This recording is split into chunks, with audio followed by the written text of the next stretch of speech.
আসসালামু আলাইকুম। হ্যালো প্রিয় লিসেনার্স, কেমন আছো তোমরা? আশা করি যার যার অবস্থান থেকে ভালো আছো, ভালোর দলে আছো।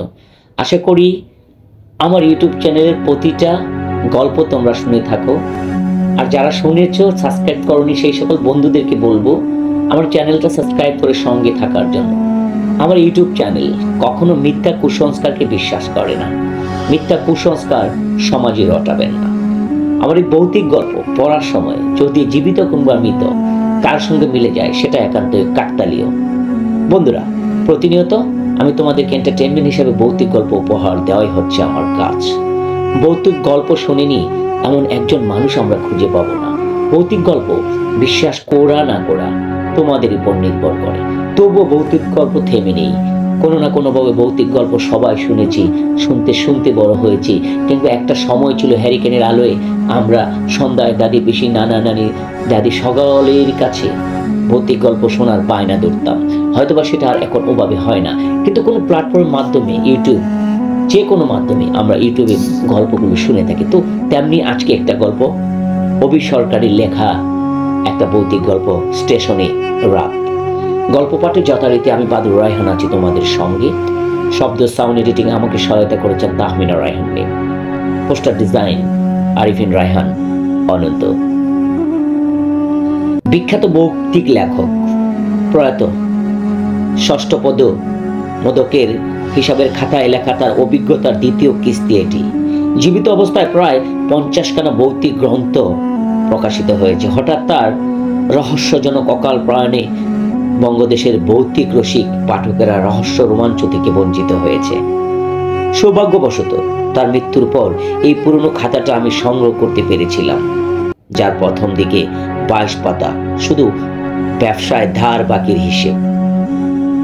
তেজরতি কারবার তুলে দেবার পর মানুষটা কত যে বিচিত্র অভিজ্ঞতা সঞ্চয় করেছে তা ভাবা যায় না। খাতাটা যত পড়ি ততই চমকিত হই। ভৌতিক লেখা শুরুর পর থেকে ভূতেরা এই যেন লাইন লাগিয়েছে ওর সঙ্গে আলাপ করার। ফলে যেখানে ষষ্ঠ পদ সেখানেই ভূত। ষষ্ঠী পদ খোঁজ খবর করে ভূতের সন্ধান জানেন তো।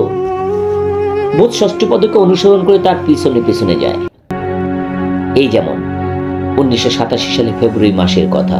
ষষ্ঠীপদ তার দূর সম্পর্কের মাসির মৃত্যু শয্যায় শুনে দেখতে গেলেন।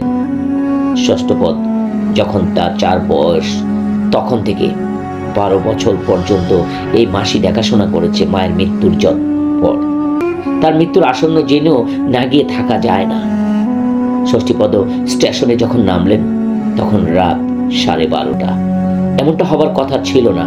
আসলে রানাঘাট লোকালে এখানে আসার কথা বিকেল 4:50। কিন্তু কোথায় নাকি তার ছিঁড়ে পড়েছে, তাই ট্রেন বন্ধ। ওখানে মেরামতি চলছে, তারপর ট্রেন চলবে এবং চলল শেষ পর্যন্ত, যার ফলে রাত 12:30টায় এই স্টেশনে নামিয়ে দিয়ে ট্রেন বিদায়। সেকুলে 3 জন লোক নামলো এখানে। ষষ্ঠীপদ তাদের কাছে পথ নির্দেশিকা চাইলেন। তারা বললেন অনেকটা পথ, যানবাহন কিছুই পাওয়া যাবে না, হেঁটে যাওয়া অসম্ভব। একটা খোলা ওয়েটিং রুমে রাতটা কাটাবেন ঠিক করলেন। প্ল্যাটফর্মে চায়ের দোকানে বসা সসপান কাছানো ঘুগনি দিয়ে 1 কোয়ার্টার পাউরুটি শাকলেন। অনেকখানি জল খেলেন। তারপর জুত করে বসে দোকানি বললেন 5 কাপ চা করো। দোকানি এদিক ওদিক দেখে বলল 5 কাপ? তেনারা কোথায়? এত অল্প লোকতে গাড়ি থেকে নামলই না। তেনারা কেউ নেই, সবকটা আমার জন্য। এত রাত্রিতে আর তো কোথাও যাওয়া যাবে না। মশার খাদ্য হয়ে ওয়েটিং রুমে কাটাতে হবে। আমার সঙ্গে ফ্লাগ, জলের বোতল সব আছে। কখন কি ঘটে? 1 কাপ এখন খাবো, 4 কাপ ফ্লাগে থাকবে। জলের বোতলটাও ভরে দিও ভাই। চায়ের দোকানে সত্যি সঞ্জন। ফ্লাক্স ভরে জল ভরে বলল, টুকুন দাঁড়ান কর্তা, সেই শহর থেকে এসেন, সম্ভব হলে বাড়ি নিয়ে যেতুম। তা যখন হোসেনে বিপাকে পড়েছেন চলেন বলে সামনে রাখা বেঞ্চখানা তুলে নিয়ে চলল। ষষ্ঠীপদ বললেন, তুমি ওয়েটিং রুমে থাকো নাকি? আগে না, আমি দোকানেই থাকি। এই বন্ধ ব্যবস্থাখানা আপনার জন্যই করছি। এখানে তো বসার ব্যবস্থা নেই। সারা রাত থাকবেন, বেঞ্চটাতে টুকুন গড়ান, মেরে নিতে পারবেন। ঘরের মধ্যে হ্যাস্টিং এর আলমের একটা পাখা আছে। চা বিক্রেতা সেটা চালিয়ে দিল। গটং গটং শব্দে সেটা খুব কষ্ট করে ঘুরতে লাগলো, কিন্তু আলো জ্বলল না। গেল যা, ডোম কাটা। তা হোক, দরজা জানালা যখন কপাটি নেই, প্ল্যাটফর্মের আলোতেই বেশ চলে যাবে।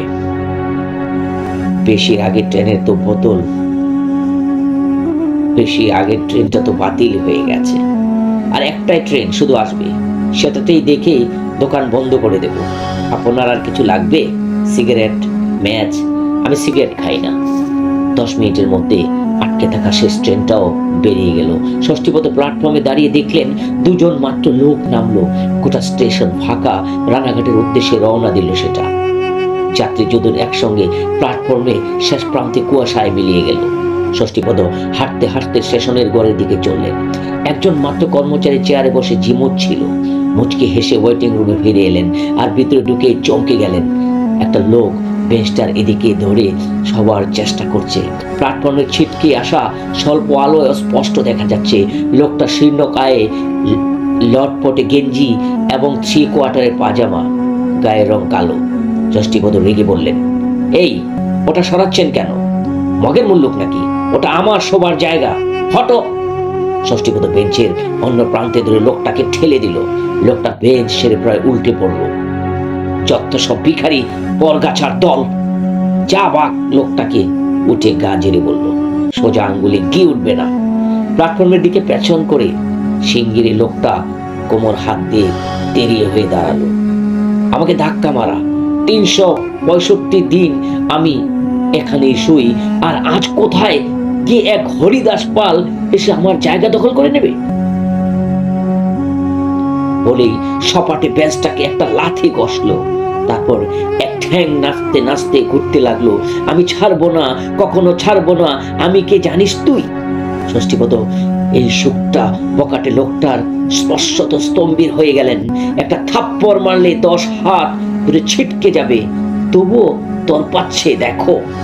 ষষ্ঠীপদ হুঙ্কার ছাড়লেন, এই আর একবার গলা তুলে কথা বললে এক চোরে রেল লাইনে ফেলে দেব, ভিখারি ভূত কোথাকার।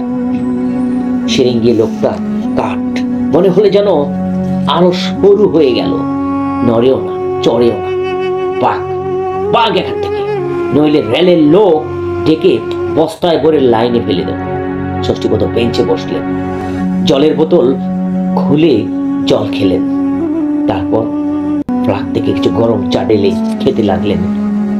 সেরেঙ্গে লোকটা হঠাৎ গেউ গেউ করে কাঁদতে কাঁদতে বিলাপ করতে লাগলো। গরিবের পেটে লাঠি মারতে সব বেটারাই মুখিয়ে থাকে।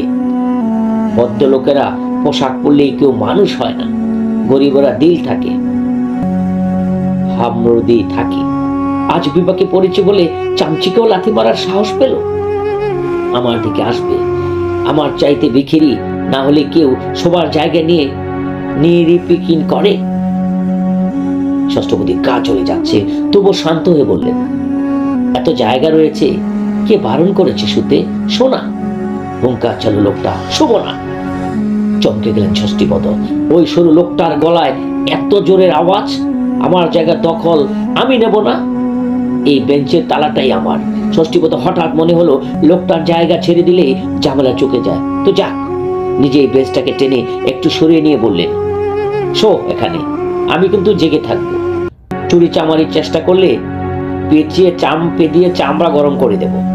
লোকটা সহ্য করলো না ষষ্ঠীপদকে, আপন মনেই বলল, ফর্মাটা দেখাইনি এখনো, এবার দেখাবো। হঠাৎ প্ল্যাটফর্ম থেকে ঘন্টার শব্দ। আসলে ওখানে মেল বা এক্সপ্রেস ট্রেন বেরিয়ে যাবার আগে এমন ঘন্টা বাজে। ষষ্ঠীপদ বাইরে দাঁড়ালেন, মিনিট 3 পায়চারি করলেন। কুয়াশাটা বেশ ঘন হয়ে এসেছে, ঠান্ডাও লাগছে বেশ। জ্বরের মধ্যে ট্রেনটা বেরিয়ে গেল এক রাস তুফানি ঠান্ডার চাপট মেরে। ষষ্ঠীপদ ঘরের মধ্যে এলেন, লোকটা নেই। চাকরিতে চেয়ে দেখলেন একটা চিঠা আছে কিনা। আছে, ঠিক আছে, সবকিছু চেক করে নিলেন। হঠাৎ স্টেশনের বাতিগুলো নিভে গেল। ঘুটঘুটি অন্ধকার। ষষ্ঠীপদ দ্রুত এসে বেঞ্চিতে বসে তার ব্যাগটিকে কোলে তুলে নিলেন। কানের কাছে ফিস ফিস করে অন্ধকারে বলল, ভয় পেয়েছিস তো? এই তো শুরু। কে তুমি? কে? ষষ্ঠীপদ গলা কাঁপালো। এইখানে খুনাখুনি হবে। আজ যে 23 ফেব্রুয়ারি আমার মৃত্যুদিন। ষষ্ঠীপদ মুখে কথা নেই, অন্ধকারে বলল, ওই যে আসছে দেখো। হই হই করে পাষণ্ডর মতো লোক ঢুকলো। সোজা এসে ওই অন্ধকারে লোকটার চ্যাং দোলা করে বাইরে নিয়ে গেল। প্রচন্ড জোরে বিদ্যুৎ চমকালো, তারপরে কান ফাটানো মেঘের গর্জন। অথচ একটু আগে ষষ্ঠীপদ দেখেছেন নির্গম কুয়াশায় শীতে আবচ্ছন্ন আকাশ। লোকগুলো লাইনে টপকে ওপাশে জোপের দিকে চলে গেলেন। বয়ে আটকে ষষ্ঠীপদ হিম হয়ে গেলেন। ক মিনিটের আটকালো না সে। হঠাৎ একটা তীব্র আর্তনাদ, তার শ্মশানে সনসন নীরবতা। ভয় পেলেন নাকি? চমকে ষষ্ঠীপদ চিৎকার করে উঠলেন, কে কে? কেন চিনতে পারছিস না? ওরা কাকে নিয়ে গেল? আমাকে। আমাকে খুন করে পাশের জোপে ফেলে রেখে গেল। তার মানে তুমি ভূত? কোনো সন্দেহ আছে তাতে? অন্ধকারে হেসে বলল, সবার মতো বয়ে সিটিয়ে গেছো তো। এখানে ষষ্ঠীপদ অনন্য। যখন ভূতের দর্শন পেল, লোক অজ্ঞান হয়ে যায়, ষষ্ঠীপদ সেখানে উদ্দীপ্ত হয়ে ওঠেন, ফুঁসে ওঠেন, বলেন, ফুস। ভূতের নামে ষষ্ঠীপদ মোদক ভয় পায় না। 50 খানা ভূতের বই লেখে আমি। ভূতের পিণ্ডি চটকে রাখার জন্য আমার পেশা ভূতের আমার নামে ভয় পায়। যা ফোট। অন্ধকারে চমৎকৃত হয়ে বললেন লেখক, আই বাপ, আমার কি কপাল গো। 221 দিন বাদে